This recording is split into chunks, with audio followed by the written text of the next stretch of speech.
दर्शकवृन्द नमस्कार। स्वागत छ यहाँलाई डिसी नेपालमा। म सुभाष बस्नेत।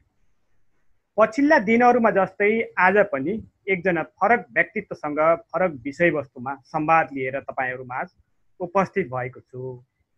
विश्वलाई नि सशंकित पारेको कोरोना भाइरस अझै पनि घट्दो होइन, यसको रफ्तार बढ्दो नै छ। पछिल्ला सुरुवाती दिनहरूमा नेपाल भारतमा यसको अवस्था अलिकति कम देखिए तापनि पछिल्ला दिनको वृद्धि दर देख्दा त्रसित बन्न बाध्य पारेको छ। अहिले विश्वभरिमा हेर्ने हो भने लगभग 77,39,000 भन्दा बढी मानिसहरू यसबाट संक्रमित भएका छन् र जहाँ 4,28,000ले यसबाट ज्यान समेत गुमाएका छन्। भारतमा पछिल्लो 24 घण्टाको आँकडालाई हेर्दाखेरि करिब 12,000 संक्रमित करिब 24 घण्टामा देखिए। साथै त्यो 24 घण्टाको अवधिमा करिब 400 जनाले भारतमा ज्यान गुमाए। यो 24 घण्टाको आँकडा मैले यहाँनिर बताएको छु। त्यस्तै नेपालमा हेर्ने हो भने 5,000 केसहरू भइसकेका छन्। 5,000 भन्दा अगाडि गइसकेको छ केसको रफ्तार। यद्यपि अहिलेसम्म 16 जनाले ज्यान गुमाएका छन्। बाहिर निस्क्यो त कोरोनाको डर छ, घरमा बस्यो त कतै भोकभोकै मरिने त होइन भन्ने अर्को त्रास छ। यो अवस्थामा कसरी बाँच्ने यहाँनिर अलिकति कष्टको विषय छ। दर्शकवृन्द, मैले योभन्दा पहिले कोरोनाको बारेमा कसरी बच्ने भन्ने विषयमा र अलग अलग टपिकहरूमा फरक फरक व्यक्तित्वहरूसँग संवाद लिएर तपाईहरुमाझ उपस्थित भइ नै राखेको थिएँ र आज पनि मैले एकजना डाक्टरसँगको संवाद तपाईसँग राख्ने छु र आज फिजिकल हेल्थको बारेमा आजको मैले संवादलाई केन्द्रित राखेको छु, जसको लागि मैले all India institute of medical साइन्सेसमा कार्यरत तथा एमडी अध्ययनरत अन्सारुल हकलाई आजको संवादमा निम्त्याएको छु। अन्सारुलजी, स्वागत छ यहाँलाई डिसी नेपालमा। नमस्ते सबैजनालाई। आरामै हुनुहुन्छ होला? सन्चै हुनुहुन्छ? अलिकति आवाज छैन, आरामै हुनुहुन्छ होला? हजुर, आरामै हुनुहुन्छ होला? हजुर हजुर, सन्चै हुनुहुन्छ? सन्चै छु। ल, ठिक छ। हामी योभन्दा अब पहिले पनि हामी कोरोना के हो भन्ने विषयमा त मैले अरू मेडिसिनका डाक्टरहरूसँग धेरै पहिलेदेखि नै संवाद गरि नै रहेको थिएँ एम्समा। र आज मैले तपाईँ एउटा शारीरिक तथा पुनर्वास चिकित्सक हुनुहुन्छ, जसलाई हामी अब फिजिकल मेडिसिन तथा रिहेबिलिटेसन भन्छौँ, त्यहाँनिर तपाईँ कार्यरत हुनुहुन्छ। र अहिले कोरोना त विश्वव्यापी रूपमा महामारीको रूपमा फैलिएकै हो र सबै सर्वविदितै छौँ यसबारेमा। अहिले यदि कोरोनाले फिजिकल हेल्थमा कस्ता असरहरू ल्याएको छ यो बारेमा हाम्रा दर्शकहरूलाई अलिकति प्रश्न पारिदिनुहोस् न त। उहाँहरू जो अहिले यो लकडाउनको अवस्थाले गर्दा मात्रै कोरोनाका केसहरू हेरिएको छ र बाँकी पेसेन्टहरू हस्पिटलसम्म जान सकेको अवस्था छैन, सबै हस्पिटलले ओपीडी सेवाहरू बन्द गरेको अवस्थामा पक्कै पनि यो संवाद हाम्रा आदरणीय दर्शकहरूलाई एउटा उपयोगी हुनेछ भन्ने विषय सोचेर मैले आज अन्सारुलजीसँगको एउटा संवाद यहाँनिर आएको छु। र अन्सारुलजी, कोरोनाले फिजिकल हेल्थमा कस्तो इम्प्याक्ट ल्याउन सक्छ कृपया अलिकति हाम्रा दर्शकहरूलाई बताइदिनु हुन आग्रह गर्दछु। सर्वप्रथम त म डिसी नेपालको तपाईँहरूको मार्फतबाट यहाँलाई निम्ताउनु भएकोमा एकदम धन्यवाद गर्दछु। यो कोरोना महामारीले चाहिँ हाम्रो तपाईलाई सबैले थाहा छ कि यसले चाहिँ मेनली चाहिँ हाम्रो फोक्सोमा चाहिँ हाम्रो चाहिँ रेस्पिरेटरी सिस्टममा इफेक्ट पार्छ। साथसाथै चाहिँ अहिलेको स्टडी आएको अनुसार चाहिँ यसले रेस्पिरेटरी सिस्टम अथवा चाहिँ फोक्सोमा मात्र नभएर हाम्रो चाहिँ एज अ जेनरल फिजिकल हेल्थमा र साइकोसोसियल हेल्थमा चाहिँ इफेक्ट पार्छ। फिजिकल हेल्थमा के इफेक्ट हुनसक्छ भन्दाखेरि तपाईँले कतिपय बिरामीहरू चाहिँ तपाईँले चाहिँ शरीर दुख्ने, जिउहरू पुरै दुख्ने, होइन, हड्डीहरू दुख्ने, जोइन्टहरू दुख्ने, त्यस्तो असरहरू पनि देखिन्छ यसमा, जसले गर्दाखेरि एकदम कमजोरी हुने, लुलोपन हुने, तागत नहुने शरीरमा यसले चाहिँ जेनरलाइज विकनेसहरू हुनसक्छ। र यो चाहिँ बिरामी भएको बेला मात्र नभएर पनि यसले चाहिँ लङ टर्म इफेक्टमा चाहिँ देखाउन सक्छ। त्यसले गर्दाखेरि यो हामी जुन यो लक्षणहरू ज्वरो आउने, रुगाखोकी लाउने, सोरथोट घाँटीमा इफेक्ट हुने, यो सिम्टम्सलाई उपचार गर्दा गर्न सँगसँगै हामीले चाहिँ फिजिकल हेल्थ, आफ्नो चाहिँ शारीरिक हेल्थमा पनि एकदम ध्यान दिनुपर्छ, जसले गर्दा चाहिँ हामीले चाहिँ लङ टर्म चाहिँ यसको इफेक्ट राम्रो होस् भनेर, बिरामीहरूलाई चाहिँ उनीहरूको शरीर चाहिँ राम्रो होस् भनेर यसमा ध्यान दिनुपर्छ हामीले। ओके, अब जसरी कोरोनाले इफेक्ट त गरि नै रहेको छ, यो अवस्थामा जुन तरिकाले जो फिजिकल्ली जो डिसेबल्ड हुनुहुन्छ, जो अपाङ्गहरू हुनुहुन्छ, उहाँहरू यदि क्वारेन्टाइनमा र होम आइसोलेसनमा बसेको बेलामा उहाँहरूले कसरी आफ्नो स्वास्थ्यको ख्याल राख्न सक्नुहुन्छ? मैले विशेष गरी यो डिसेबल्डहरूको कुरा गर्न चाहेँ यहाँनिर, जो फिजिकल्ली डिसेबल भएको व्यक्तिहरू जस्तै कि अपाङ्गहरू हुनुभयो। यसमा चाहिँ अपाङ्ग बाहेक पनि अरू व्यक्तिहरू पनि हुनुहुन्छ डिसेबल भएको, होइन, जसले चाहिँ हामी डिसेबिलिटीको एउटा चाहिँ टर्म लिँदाखेरि बोर्ड टर्म हुन्छ। यसमा चाहिँ अपाङ्ग मात्र नभएर पनि अरू पनि कुनै पनि क्रोनिक लामो समयदेखि बिरामीहरू हुनुहुन्छ, जस्तै ढाड दुखेको बिरामीहरू, होइन, घोडा दुखेको बिरामीहरू, अर्थराइटिसहरू भयो, होइन। अनि यो यस्तो बिरामीहरू चाहिँ अहिले चाहिँ आफ्नो घरभित्र क्वारेन्टाइनमा अथवा आइसोलेसनमा बस्नु भएको छ। उहाँलाई चाहिँ हस्पिटल जाने बाध्यता परेछ, अहिले जानु सक्नु भएको छैन, अनि आफ्नो दुखाइहरू चाहिँ सहेर बस्नु भएको छ। यस्तो बेला चाहिँ हामीले चाहिँ आफ्नो हेल्थ र यो जुन रोगहरू छ यसमा चाहिँ कसरी यसलाई चाहिँ अलिक कम गर्न सकियोस्, दुखाइहरू कम गर्न सकियोस्, अथवा चाहिँ डिसेबल मान्छेलाई चाहिँ उसको चाहिँ जुन दैनिक जीवन छ त्यसमा चाहिँ इफेक्ट कसरी चाहिँ यो कोरोना भाइरसले कम होस् भन्ने चाहिँ त्यसमा हामीले ध्यान दिन सक्छौँ। जस्तै कि यदि हामीले चाहिँ यस्तो व्यक्तिहरूमा, रोग लागेको व्यक्तिहरूको दैनिक जीवनमा चाहिँ दैनिक चाहिँ आफ्नो लाइफमा चाहिँ जस्तै कि यसमा चाहिँ एक्सर्साइजहरूको, जस्तै कि शारीरिक व्यायामहरू गर्ने, होइन, अनि तपाईँको विभिन्न किसिमको व्यायामहरू गर्ने, घरभित्रै गर्न सकिन्छ। जसरी अब जो फिजिकली जो डिसेबल्ड हुनुहुन्छ, यदि उहाँहरूलाई कोरोना, यदि उहाँहरू क्वारेन्टाइनमा हुनुहुन्छ अथवा आइसोलेसन बसिरहनु भएको छ भने उहाँहरूले विशेष गरी कसरी आफ्नो बचाव कार्यलाई अगाडि बढाउन सक्नुहुन्छ? अलिकति यो उहाँहरूलाई लाभकारी हुने मैले एउटा देखिराखेको छु। फिजिकली हुनुभएको मान्छेहरू, व्यक्तिहरू चाहिँ उहाँहरूले चाहिँ अब एक त अब उहाँहरू कतिपयहरू व्हील चेयर बााउन्डेड हुनुहुन्छ होला, होइन, कतिपयहरू चाहिँ विभिन्न फिजिकल एडले जस्तै कि यो क्रचेजहरू, बैशाखीहरूको सहाराले हिँड्ने, अथवा कतिपय बिरामीहरू जसको चाहिँ खुट्टाहरू नभएको अवस्थामा चाहिँ अर्को चाहिँ आर्टिफिसियल लिम्बहरू लिएर हिँड्ने व्यक्तिहरू हुनुहुन्छ। उहाँहरू चाहिँ बेसिकली फिजिकल डिसेबिलिटीमा पर्नुहुन्छ र उहाँहरू यदि होम आइसोलेसन अथवा क्वारेन्टाइनमा हुनुहुन्छ भने उहाँले चाहिँ आफ्नो यो चाहिँ एक त मोबिलिटी कम हुन्छ, हिँडडुल गर्ने। त्यसमा चाहिँ अब यदि क्वारेन्टाइनमा अथवा आइसोलेसनमा हुनुहुन्छ त्यसमा चाहिँ झन् अलिकति अप्ठ्यारो हुनसक्छ र यस बेला चाहिँ हामीले चाहिँ उहाँहरूले चाहिँ आफ्नो हेल्थ र स्वास्थ्यमा चाहिँ एकदम ध्यान दिनुपर्ने कुराहरू हुनसक्छ। जस्तै कि आफ्नो जुन पहिला दैनिक कुराहरू गर्नुहुन्थ्यो त्यो चाहिँ रेगुलरहरू गर्ने र यसबिच चाहिँ एकदम चाहिँ स्पेसल केयरहरू लिनुपर्छ।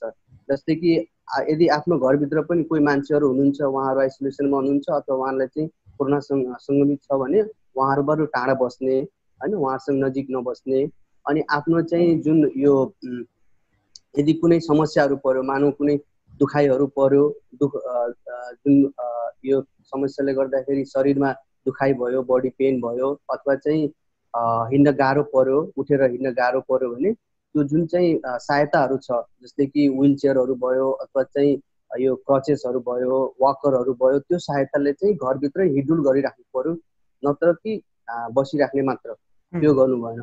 त्यसले गर्दाखेरि मोबिलिटी हुन्छ, शरीरलाई चाहिँ अलिक चाहिँ अक्सिजन अलिक चाहिँ मेटाबोलिजम हुन्छ, जसले गर्दाखेरि शरीरहरू चाहिँ रिल्याक्स हुन्छ र चाहिँ यो कमजोरी कम हुन जान्छ त्यसमा।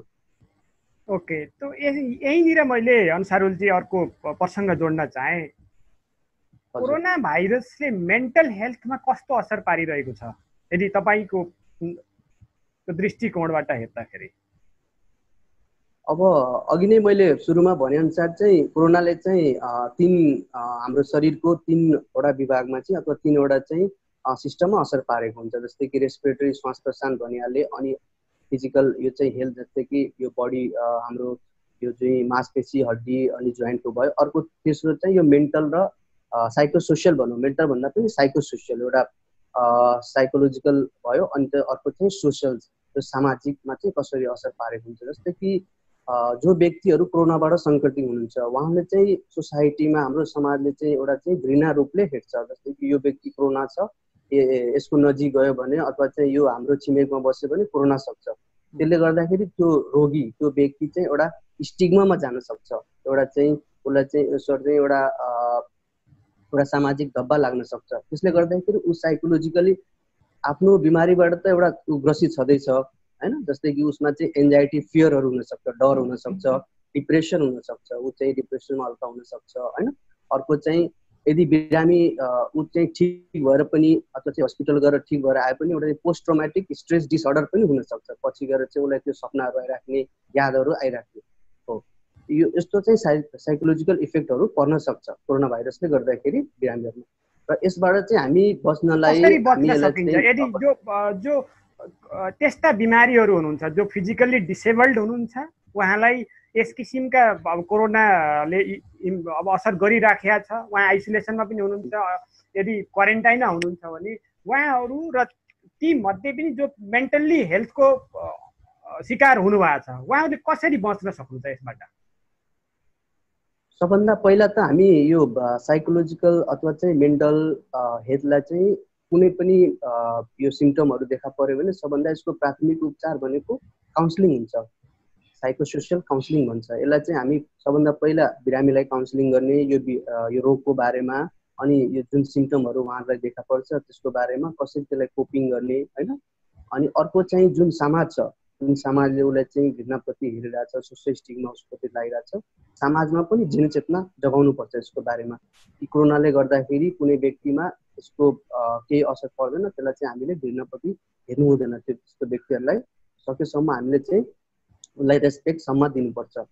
अनि यदि धेरै त्यो कुनै सिम्टम छ, एन्जाइटीहरू धेरै छ, डर धेरै लागिरहेछ अथवा चाहिँ डिप्रेसन धेरै भइरहेछ, पेसेन्ट एकदम डिप्रेसन सिभियर डिप्रेसनमा गइरहेछ भने त्यस्तो बिमारीहरूलाई कुनै मेडिसिनहरू हुन्छ, स्पेसल मेडिसिनहरू, त्यो पनि दिएर कम गर्न सकिन्छ सिम्टमहरू।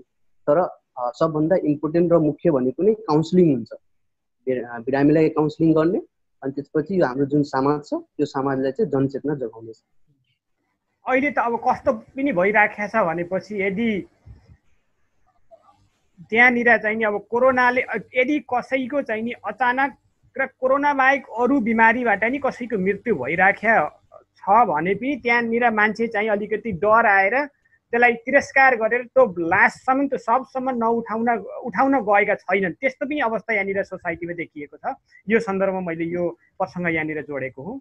अब जस्तै अब यही मैले अर्को चाहिँ के प्रसङ्ग जोड्न चाहेँ भने अब जसलाई कोरोना पनि लागेको छ र उहाँहरू अरू बिमारीबाट पनि ग्रसित हुनुहुन्छ, डायबिटिजको हुनुहुन्छ, जस्तै अब अरू चाहिँ अब बिपी छ, सुगर छन्, यस किसिमका बिमारीहरू पनि छ भने त्यस्ता बिमारीलाई हामी कसरी चाहिँ ट्रिटमेन्ट गर्न सक्छौँ? अब यस्ता बिरामीहरू चाहिँ अति बढी रिस्कमा हुन्छन्। जुन बिरामीहरू चाहिँ जसलाई चाहिँ ब्लड प्रेसर छ, रक्तचाप बढी भएको छ, अथवा चाहिँ सुगर मधुमेहको छ, अथवा चाहिँ जुन बच्चाहरू हुनुहुन्छ जुन चाहिँ 10 वर्षभन्दा कम उमेरको हुनुहुन्छ, यी व्यक्तिहरू हाम्रो समाजमा, हाम्रो घरमा वरिपरि भएका यी व्यक्तिहरू चाहिँ एकदम हाई रिस्कमा मानिन्छन्। अनि यदि उहाँहरू आफ्नो घरमा अथवा आइसोलेसनमा अथवा चाहिँ आफ्नो उसमा हुनुहुन्छ भने यदि कोरोना लागेको छैन भने आफ्नो दैनिक जुन छ मेडिकेसनहरू, औषधिहरू, त्यो दैनिक सेवाहरू गरिराख्नुपर्छ। अनि ब्लड प्रेसरहरू रेगुलर नाप्ने त्यो घरमा गर्न सकिन्छ हैन। अनि सुगरहरू पनि नाप्न सकिन्छ घरबाट, मेसिनबाट। आजकल त डिजिटल भइसक्यो सब कुराहरू। अनि आफ्नो रेगुलर जुन मेडिसिन, दबाईहरू, औषधिहरू छ त्यसलाई चाहिँ कन्टिन्यू गर्नुपर्छ, त्यसलाई छोड्नु हुँदैन। अनि सँगसँगै एक्सर्साइजहरू, व्यायामहरू जुन बताएको छन् त्यो व्यायामहरू, एक्सर्साइजहरू घरभित्रै गरिराख्नुपर्छ।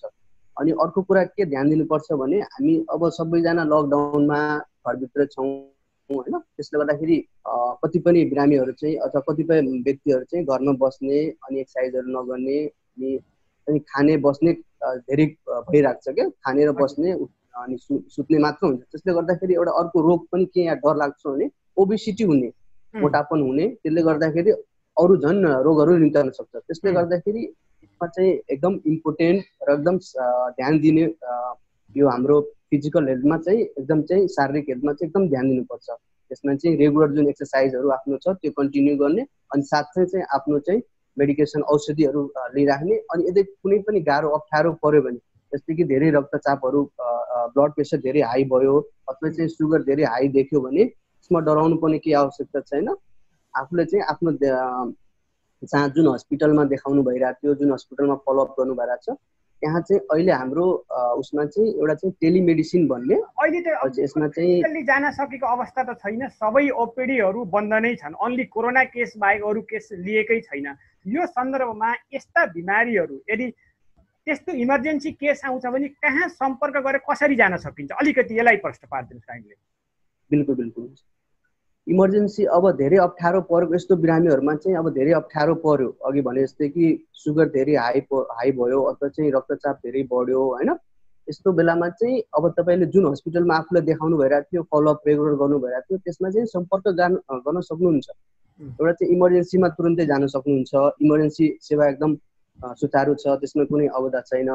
अर्को चाहिँ त्यस्तो इमर्जेन्सी छैन तर आफूलाई चाहिँ जान्नु पर्यो, सोध्नु पर्यो मेरो अवस्था बारेमा भने अब सम्पूर्ण अलमोस्ट यो पुरै हस्पिटलहरूमा चाहिँ टेलिमेडिसिन जुन चाहिँ भन्छ फोनिक यो मेडिसिनको एउटा सुचारू भएको छ। त्यसमा चाहिँ तपाईँले फोन गरेर अनि सोध्न सक्नुहुन्छ आफ्नो डाक्टर साहबहरूलाई चाहिँ आफ्नो जुन यो ट्रिटमेन्ट चलिरहेको छ त्यसमा चाहिँ कहाँ उपलब्ध छ त्यो टेलिफोनहरू, हामी कहाँबाट ल्याउन सक्छौँ त्यसलाई? यो चाहिँ तपाईँको हरेक हस्पिटलको आफ्नो वेबसाइटमा हुन्छ। त्यहाँ चाहिँ आफ्नो वेबसाइटमा गएपछि हस्पिटलको त्यहाँ चाहिँ एपोइन्टमेन्ट जुन अनलाइन एपोइन्टमेन्ट हुन्छ, तपाईँले त्यो अनलाइन एपोइन्टमेन्ट लिनु। त्यो डेटमा जस्तै कि अब भोलिको एपोइन्टमेन्ट छ भने त्यहाँ तपाईँको एपोइन्टमेन्ट दिएको हुन्छ अनि पर्टिकुलर एउटा टाइम दिएको हुन्छ, 9 देखि 11 बजीसम्म अथवा चाहिँ 10 देखि 12 बजीसम्म। यो भित्र चाहिँ तपाईँ सम्पर्क गरेर तपाईँलाई एउटा म्यासेज पनि आउँछ बिरामीलाई कि तपाईँको एपोइन्टमेन्ट छ, तपाईँलाई केही अप्ठ्यारो छ, गाह्रो छ भने तपाईँले फोन गरेर अथवा चाहिँ तपाईँले जुन ट्रिटमेन्ट गर्नु भइरहेको छ त्यो चाहिँ हामीसँग सम्पर्क गरेर आफ्नो चाहिँ अवस्थाबारे जानकारी दिन सक्नुहुन्छ र त्यो अनुसार चाहिँ हामी तपाईँलाई फर्दर सुझाव दिन्छौँ। त्यसरी अहिले चाहिँ हामीले टेलिमेडिसिनबाट पेसेन्टहरूलाई चाहिँ स्वास्थ्य उसमा भनेपछि अहिले चाहिँ त्यो टेलिमेडिसिन वाला त्यो एउटा फेसिलिटी उपलब्ध भएको छ दिल्लीका हस्पिटलहरूमा सबैमा? बिल्कुल बिल्कुल। ओके, मैले सबैमा अलमोस्ट सबैमा भएको छ। मैले चाहिँ यहाँनिर एउटा के प्रश्न पार्न चाहेँ भने आम आदरणीय दर्शकहरू जो विशेष गरी भारतको दिल्लीमा हुनुहुन्छ, उहाँहरू यदि तपाईहरू कुनै पनि बिमारीबाट यदि ग्रसित हुनुहुन्छ, सिरियस हुनुभएको छ, हस्पिटल जान सक्ने अवस्था छैन भने कृपया तपाईँ नियरेस्ट जो नजिकको हस्पिटलको वेबसाइटमा गएर त्यहाँनिर कन्ट्याक्ट नम्बरहरू हुन्छन् र त्यहाँनिर एउटा एपोइन्टमेन्ट हुँदो रहेछ, त्यसमा गएर डक्टरसँग कन्सल्ट गरेर टेलिमेडिसिन लिन सकिँदो रहेछ होइन डाक्टर साहब? बिल्कुल बिल्कुल। टेलिमेडिसिनबाट चाहिँ आफ्नो त्यो स्वास्थ्यहरूको उसमा चाहिँ जानकारी लिएर फर्दर एडभाइसहरू, प्लानहरू, ट्रिटमेन्टहरू, सुझावहरू लिन सकिन्छ। ओके, आदरणीय दर्शकबिन जो तपाईँहरू यस किसिमको समस्याबाट गुज्रिनु भएको छ भने कृपया यो वाला मेथड, यो वाला तरिकालाई तपाईँहरूले अपनाउनु होला। अर्को चाहिँ यो लकडाउनको पिरियडमा त्यस्ता जो पेसेन्ट जो मैले उही फिजिकल्ली डिसेबल्डकै कुरा गरिराखेको छु यहाँ, अब उहाँहरू कसरी आफ्नो ख्याल राख्न सक्नुहुन्छ? अब जस्तै तपाईँले भन्नुभयो एउटा अब फिजिकल्ली वाकर लिएर हिँड्ने, अब अलिकति एक्सर्साइज गर्ने, जो एउटा बन्द कोठाभित्र बसेकालाई त्यो त सम्भव छैन नि त डाक्टर साहब। उहाँहरूलाई चाहिँ अब त्यो विशेष ख्यालहरू राख्नुपर्छ किनभने उहाँहरूको एक त मोबिलिटी कम हुन्छ। मोबिलिटी भन्नाले हिँडडुल गर्ने, बाहिर जाने एक त कम हुन्छ किनकि अलिकति उहाँहरू विशेष रोगबाट ग्रसित हुनुहुन्छ। अनि यस बिचमा चाहिँ लकडाउनको पिरियडमा अथवा चाहिँ आइसोलेसनमा हुनुहुन्छ, क्वारेन्टाइन होममा हुनुहुन्छ भने उहाँलाई चाहिँ विशेष ध्यान दिनुपर्छ आफ्नो स्वास्थ्यमा। जसले अब जति सकिन्छ हैन घरभित्र अथवा चाहिँ गार्डनमा भयो, यदि भुइँतल्लामा बस्नुहुन्छ भने चौतारातिर भयो हैन, त्यसमा चाहिँ जति सक्नुहुन्छ सहायताले हैन, जुन चाहिँ सहायता हुन्छ जस्तै कि वाकरहरू भयो अथवा एक्सिलरी क्लचर अथवा व्हीलचेयर जुन पनि सहायता उहाँसँग उपलब्ध छ त्यसले गर्दाखेरि त्यो सहायताले चाहिँ मुभमेन्ट गर्नु उहाँले चाहिँ मुभमेन्ट गरिराख्नुपर्छ, न कि एकदम बसिराख्ने अथवा सुतिराख्ने। अनि जुन दैनिक रूपले उहाँलाई चाहिँ एक्सर्साइजहरू एडभाइसहरू गरिएको छ, जसले गर्दाखेरि उहाँहरूको जुन मांसपेशीहरू कमजोर छ, विकनेस छ, त्यसलाई चाहिँ तागत बढाउने एक्सर्साइजहरू दैनिक रूपमा गरिराख्नुपर्छ। अनि अर्को कुरा के हुन्छ भन्दाखेरि यो दैनिक रूपमा चाहिँ आफ्नो खानपिनमा चाहिँ धेरै सुधारहरू ल्याउनुपर्छ उहाँले, होइन। अब यसमा चाहिँ हेल्दी फुडहरू, होइन, हेल्दी फुडहरू खाने, अनि चाहिँ पानीहरू आवश्यक मात्रामा पिउने, होइन। अनि अरू कुनै यदि सेवनहरू गर्नु परिरहेछ भने त्यसलाई चाहिँ त्याग्ने, जस्तै कि धुम्रपान, मद्यपान त्योहरू चाहिँ नगर्ने, होइन। अनि यस्तो कुराहरू यदि यो सबै कुराहरू फलोअप गर्नु उहाँले पनि गर्नुभयो भने उहाँहरूको पनि जुन यो तरिकाबाट कम इफेक्ट हुन्छ, जो ग्रसित हुनुहुन्छ उहाँहरूले आफ्नो ख्याल राख्न सक्नुहुन्छ, होइन। सकिन्छ बिल्कुल। डाक्टर साहब, हामी संवादको अन्त्यतिर छौँ। के सन्देश दिन चाहनुहुन्छ त्यस्तो तपाईँले? केही मैले सोध्न बिर्सिएको र तपाईँले भन्न चाहेको केही छ त्यस्तो? बिल्कुल, म हाम्रो सबै यो दाजुभाइ तथा दिदीबहिनीहरू जहाँ हुनुहुन्छ, हाम्रो स्पेसली नेपाली दाजुभाइ तथा दिदीबहिनीहरू, चाहे त्यो भारतमा होस्, चाहे त्यो आफ्नो स्वदेश नेपालमा होस्, चाहे त्यो अरू कुनै पनि विदेशमा हुनुहुन्छ, यो कोरोना भाइरसले गर्दाखेरि हाम्रो अब सबैलाई यसको बारेमा थाहै छ। अनि यसले गर्दाखेरि हामी सबैजना भित्र बसेका छौँ, घरभित्र, जसले गर्दाखेरि हाम्रो यो शारीरिक अथवा चाहिँ शारीरिक प्लस चाहिँ मेन्टल हेल्थमा चाहिँ धेरै इफेक्ट पारेको छ। अनि पछि गएर पनि यदि त्यसको प्रभाव हुन सक्छ। त्यसले गर्दाखेरि मैले सबैलाई अनुरोध गर्छु कि आफ्नो दैनिक जीवनमा आफूले जुन कार्य गर्नुहुन्छ त्यसको साथसाथ चाहिँ आफ्नो यो हेल्थ सम्बन्धी जुन फिजिकल हेल्थ छ त्यसलाई पनि एकदम ध्यान दिनु होला। एक्सर्साइजहरू गर्नु, व्यायामहरू रेगुलर गर्नु, जुन गर्नुहुन्छ, योगाहरू यदि योगा गर्नुहुन्छ भने योगा गरिराख्नु, अथवा कुनै पनि एक्सर्साइज गर्नुहुन्छ एक्सर्साइज गर्नुहोस्, राम्रो हेल्दी स्वास्थ्य खाना खानुहोस्, पानी टन्न मात्रामा पिउनुहोस्, अनि अरू कुनै सेवनहरू यदि गर्नुहुन्छ भने त्यसलाई त्याग्नुहोस्। अनि यसले गर्दाखेरि चाहिँ तपाईँको इम्युनिटी पावर पनि बढ्छ, रोगबाट रोग प्रतिरोधक क्षमता बढ्छ, जसले गर्दाखेरि रोग नलाग्ने पनि हुनसक्छ। अनि एउटा चाहिँ तपाईँको साइकोलोजिकल मेन्टल फिलिङ पनि राम्रो आउन सक्छ। यति यो सबै कुराहरू गर्नुभयो भने तपाईँको चाहिँ जीवनमा अनि लाइफमा हेल्थमा यो महामारीबाट चाहिँ बच्न सकिन्छ। डाक्टर साहब, मैले यहाँनिर अलिकति एउटा फरक प्रसङ्ग जोड्न चाहेँ। अब भारतको राजधानी दिल्लीमा बसोबास गर्ने लाखौँ नेपालीहरू हुनुहुन्छ, लाखौँ मध्ये हजारौँ विकलाङ्गहरू हुनुहुन्छ, अपाङ्ग, ह्यान्डिक्याप। बिल्कुल, उहाँहरूले अब हस्पिटलमा त जानुहुन्छ, जस्तै तपाईँ एम्समा काम गर्नुहुन्छ, all India institute of medical साइन्सेसमै कार्यरत हुनुहुन्छ र तपाईँ एउटा पुनर्वास विभागमा चिकित्सकको हैसियतले यदि त्यस्ता फिजिकली जो डिसेबल्ड हुनुहुन्छ उहाँहरूलाई त्यस्ता त्यो अङ्गहरू के भन्छन्, त्यो बैशाखीहरू, व्हिल चेयरहरू, त्यस्ता त्यो बनाउनु परेमा अथवा चाहिएमा कसलाई सम्पर्क गर्दा हुन्छ, कसरी हुन्छ? अलिकति त्यस्ता खाले पीडितहरूको सङ्ख्या अत्यधिक छ यो दिल्लीमा, नेपालीहरूको मात्रै कुरा गरेको छु मैले। उहाँहरूलाई यो सन्देश अत्यन्तै लाभकारी हुनेछ। तपाईँ अलिकति तरिका बताइदिनुहोस् न त, कसरी इजिली त्यो पाउन सकिन्छ? यो चाहिँ एकदम सरल तरिका छ, यसमा कुनै जटिलता छैन है। जुन व्यक्ति पनि दिल्लीमा हुनुहुन्छ अथवा चाहिँ भारतमा जुन पनि ठाउँमा हुनुहुन्छ है, यो चाहिँ हाम्रो डिपार्टमेन्ट जुन छ फिजिकल मेडिसिन रिहेबिलिटेसन, यो चाहिँ इन्डियाको भारतको हरेक ठाउँमा छ, हरेक हस्पिटल, ठुलो हस्पिटल, सरकारी हस्पिटलमा छ। र खास गरी दिल्लीमा जुन छ एम्स न्यू दिल्लीमा जुन छ हाम्रो विभाग यहाँ कार्य छ, यसमा चाहिँ जुन व्यक्तिहरू अपाङ्गहरू, डिसेबलहरू हुनुहुन्छ, जस्तै कि कुनै व्यक्तिको हात कुनै कारणले गर्दाखेरि हात एम्पुटेसन भयो, अथवा चाहिँ हात उयो काट्नु पर्यो, अथवा चाहिँ खुट्टा भएन, खुट्टाको लस भयो, खुट्टाको काट्नु पर्यो, जुन पनि व्यक्तिहरू हुनुहुन्छ, अथवा चाहिँ कुनै चोटपटक लाग्यो, जस्तै कि रोड ट्राफिक एक्सिडेन्ट भयो अनि उहाँहरूको प्यारालाइसिस भयो, खुट्टा ढाडभन्दा चाहिँ यो जिउ तल चाहिँ दुईटै खुट्टा नचल्ने, दुईटै हात नचल्ने, अथवा चाहिँ कुनै पनि प्यारालाइसिस, स्ट्रोक भयो, मस्तिष्कमा गएर ब्लड क्लट भयो, त्यसले गर्दाखेरि स्ट्रोकहरू जुन भन्छ प्यारालाइसिस भयो, हो यस्तो व्यक्तिहरूलाई चाहिँ हामीले चाहिँ विशेष गरी रिहेबिलिटेसन गरेर, किनकि यस्ता व्यक्तिहरूलाई चाहिँ अब एउटा चाहिँ ट्रिटमेन्ट के हुन्छ भने उहाँहरूको जुन कोमर्बिडिटी छ, जुन बिरामी छ, त्यसलाई त्यो बिमारीको उपचार गर्ने सँगसँगै चाहिँ उहाँहरूको चाहिँ जीवन सरलता बनाउने,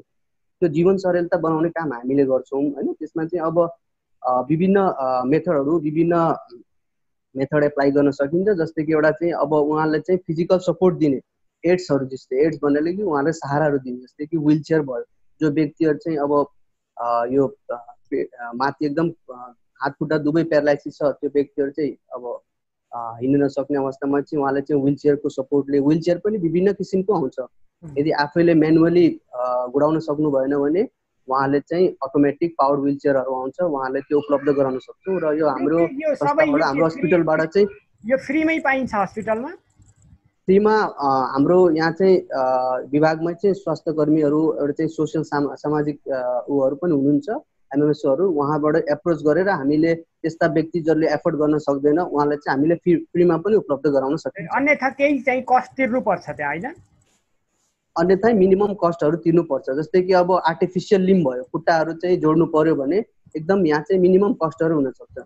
भनौँ कि बाहिर जस्तै कि प्राइभेटहरूमा लाखौँ लाख पर्छ भने यहाँ कि 1000 रुपियाँ 2-3 हजार मात्र पर्न जान्छ। र चाहिँ एकदम मिनिमम कस्टमा चाहिँ हामीले उपलब्ध गराएको छ। अनि यहाँ चाहिँ तपाईँलाई म अर्को के भन्न चाहन्छु भने मैले यहाँ नेपालबाट आएको हाम्रो विभिन्न जस्तै कि दाजुभाइहरू हुनुहुन्छ, त्यसमा चाहिँ मैले कतिजना व्यक्तिलाई पनि यहाँबाट चाहिँ उपलब्ध गराएको पनि छु। ओहो, धन्यवाद धन्यवाद। ल, अत्यन्तै खुसी लाग्यो। हजुर हजुर। उहाँले चाहिँ सिधै सम्पर्क गरेर यो विभागमा एम्सको, अनि यसको आवश्यक परेमा चाहिँ सम्पर्क गरेर गर्न सकिन्छ, त्यसमा केही उ छैन। हस् त डाक्टर साहब, संवादमा आइदिनु भयो, समय र विचारको लागि धन्यवाद। धन्यवाद धन्यवाद। दर्शकवृन्द, उहाँ हुनुहुन्थ्यो डाक्टर अन्सारुल हक, जो पर्सा जिल्ला अलौ गाउँपालिका 20 स्थायी घर भई हाल भारतको राजधानी दिल्लीमा all India institute of medical साइन्सेसमा कार्यरत हुनुहुन्छ। उहाँ एमडी गरिरहनु भएको छ। उहाँसँग अहिलेको जो फिजिकल्ली जो डिसेबल्ड जो ह्यान्डिक्यापहरू हुनुहुन्छ, उहाँहरूले कोरोना भाइरसको यो अवस्थामा कसरी बचाव गर्न सकिन्छ भन्ने विषयमा हामीहरूले छोटो संवाद गऱ्यौँ। पक्कै पनि यो संवाद त्यस्ता डिसेबल्डहरू, अपाङ्गहरूलाई लाभकारी बन्नेछ भन्ने मैले आशा गरेको छु। यतिन्जेल यो कार्यक्रम हेरेर मलाई साथ दिनुभएकोमा तपाईँहरू सबैलाई एकमुष्ट धन्यवाद दिन चाहन्छु। नमस्कार।